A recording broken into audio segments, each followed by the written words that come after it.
सच का जहां। कमिश्नर कराची ने जिला के मारी का दौरा किया, जहां उन्होंने जारी तरक्याती मनसूबों, Sindh solid waste management board SSWMB के मसाइल, नरम और सख्त तजावजात के मामलात और Sindh building control authority SBCA से मुतालिक अमूर का तफसीली जायजा लिया। दौरे के दौरान कमिश्नर ने मुतल्लिका हुकाम को हिदायत की कि तरक्याती कामों को जल्द अज जल्द मुकम्मल किया जाए और अवामी शिकायत के फौरी हल के लिए मौसर इकदाम किए जाएँ। तजावजात के खात्मे के हवाले से उन्होंने इस अमर पर जोर दिया कि कोई रायत नहीं दी जाएगी और शहरी मसाइल को हल करने के लिए तमाम इदारे अपनी जिम्मेदारियां निभाएं।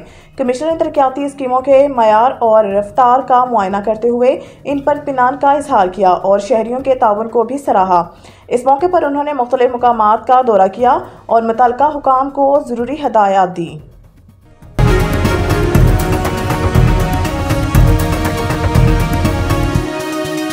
हमारा जहां, सच का जहां।